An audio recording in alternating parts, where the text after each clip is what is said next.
I would note we want to get some time to, if adopted, the revised street tree planting program won't go into effect till October 1. That'll coincide with our new fiscal year and fee resolution. It'll also give us a chance to start getting the word out to some of our contractors on the program and do some public outreach.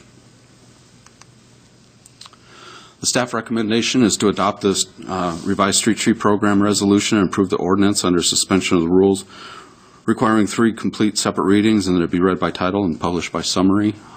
The action 1 would be approve the revised street tree program resolution, and 2, approve the ordinance under suspension of the rules, requiring 3 complete and separate readings, and that it be read by title, published by summary, or consider the ordinance a first reading, and that it be read by title, or reject the ordinance, or take such action as deemed appropriate. Excuse me.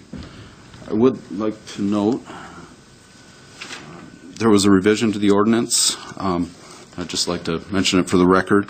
Under the draft ordinance, page 8 of 8, section 8-12, violation and penalties, there was a change. This is on page 71 of your packet. We're going to strike misdemeanor and insert the language violation of this chapter and subject to prosecution as set out in 8D, and scratch D, strike D completely, and re-letter E to D.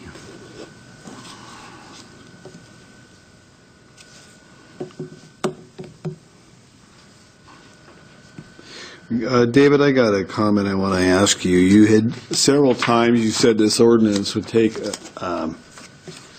one thing that you brought up was if somebody had a substantial change in their property that's already existing, whatever a substantial means, which I'm not sure what that is. So if somebody remodels their house and they have a contractor that's going to get a permit to remodel that house, whatever that may be, maybe they want to put a new kitchen in or update something with inside that house.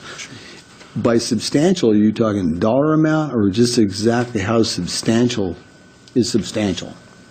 I kind of like to know that question. Does that mean if somebody puts a new roof on their house that costs $10,000, is that substantial? And so that changes the dynamics of things.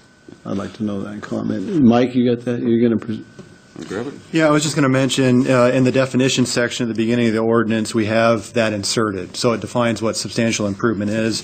Pretty much 50% of the market value of the structure before the start of construction of the improvement. And then it has some additional requirements in there. So, yeah, I wanted to make that clear. So if you had a $200,000 property, it'd have to be more than $100,000. Correct. With what you just... Yeah, and that's consistent with our zoning code. So Okay. that would be the same definition there, so we'd be using the... Okay, so I just wanted to make that clear so everybody knew what substantial means, because some substantial to some people may mean $2,000, depending on your income and where you're at in life. So I just wanted to clarify that. John? Well, to clarify a little further, if someone were to have an older home and they decided that they were not going to change the exterior view at all, but they were going to completely redo the interior, and it would cost more than the value of the house as it sits, would that trip the lever?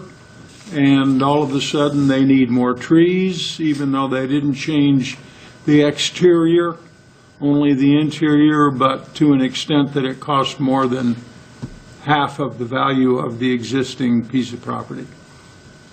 Well, per the definition, I would say that it probably would, with reconstruction, rehabilitation, addition, or other improvement of a structure, the cost of which exceeds 50% of the market value of the structure at the start of construction. But if the person already had several trees, based on what the ordinance reads, then that would suffice.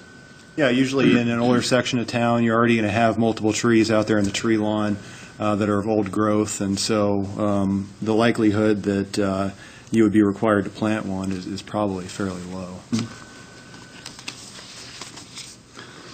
But you're thinking of a, $100, $150 tree as opposed to a $100,000 remodel your house. You factor into that in the budget, and it's fairly minor. I understand that. Walter? Thank you, Mayor. whichever. This is street trees. And the definition of street trees is, Trees in the public right-of-way. okay, So, public tree, by definition, the city doesn't own those trees in the public right-of-way. The public owns those trees. The city's the stewards of those trees. So that would constitute a public tree. if I might. Go ahead, Walter. If you would, go back to the change in the ordinance itself regarding the misdemeanor. I just now got to that page, and if you could do that again, please, I'd appreciate it. Rod, would you like to explain that a little bit Well, yes, Your Honor. as well?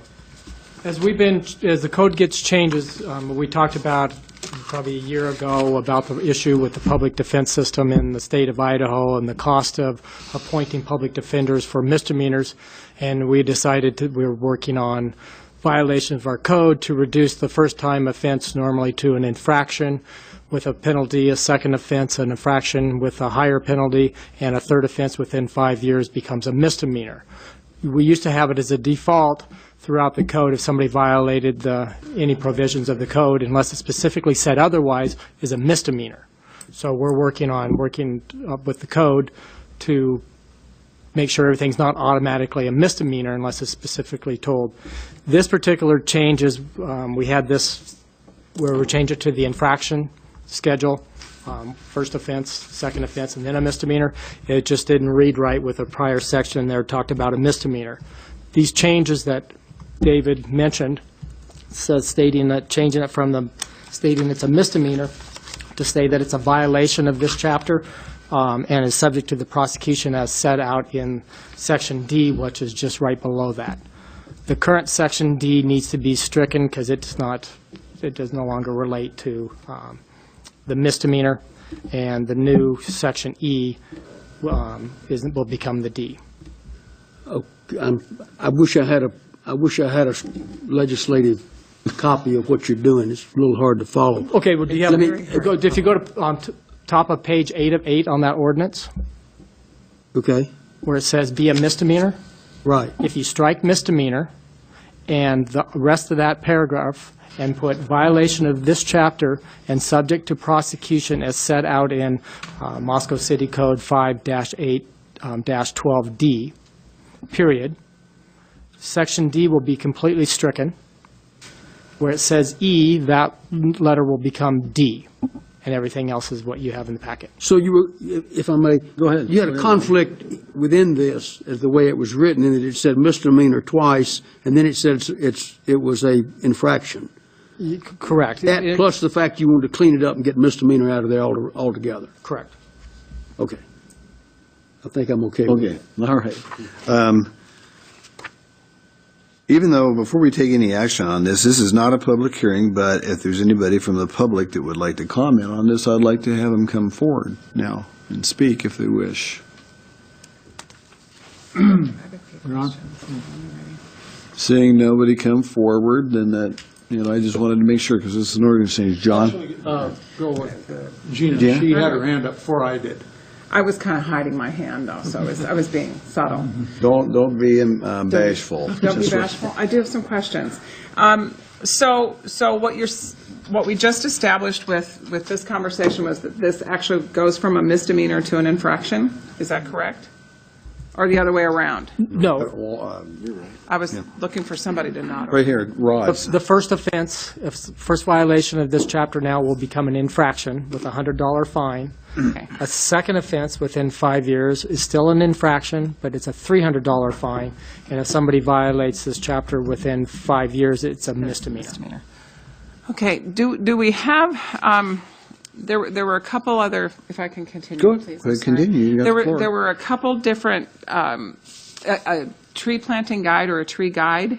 Do we have a suggested list for people? I mean, if they're all of a sudden they did this $100,000 remodel on their house and they find they need to do some sort of a tree, do we have guidelines of our own? Does the city have guidelines for that? Yes, a couple documents. Great question. We got the Board of Culture specifications and standards, and that's what my office evaluates trees and how many to plant, 10 feet off the driveway. We also have a recommended tree tree planting guide. The Moscow Tree Commission's in the process of revising that, but it's a very good document that's currently out there. I think that's all for now. So John? Thank you. On the enforcement, Moscow has a lot of rules and regulations that are only enforced upon complaint by somebody. Is that what would happen in this particular case? Or would we have people out there looking and saying, you know, you didn't plant a tree? Good question. Yeah, there is some enforcement to this. That's handled by my office. I do have an intern each summer, and we try to get what we can out there. We're responsible for all city-owned trees and public right-of-way trees within the city, and we do what we can with our resources. So we're going to be paying someone to go around looking at trees. Is that correct? If that's what we want our intern to do for the season, go look for trees, yeah. But as part of this program, I'm going to spend some time making sure people are fulfilling the requirements. Jim? David, it would seem like it wouldn't be that onerous of a task to me because you know where the new construction is and you can go check if they've planted a tree or not, and it would only take a small amount of time. There's not that many houses, new constructions or remodels in a given year, are there? What would you say? How many new trees have to be planted in an average year in Moscow, Idaho? Well, per this program, they would have to come in and either agree to plant the trees prior to certificate of occupancy. So on our final inspection, we'd go out there and let David know so we could go out there and take a look at the trees to make sure they're planted. And I'd imagine the majority of these are going to be accomplished via that route. If they choose in the middle of winter time to go the financial security route, then they have pretty much up to 2 years in order to plant those. And then David has this list, and so he can go around and make sure, give them a phone call to say, hey, have you got the trees planted yet? If not, we're going to utilize that security and just have somebody go around and do it. So that's the way it'll be taken care of.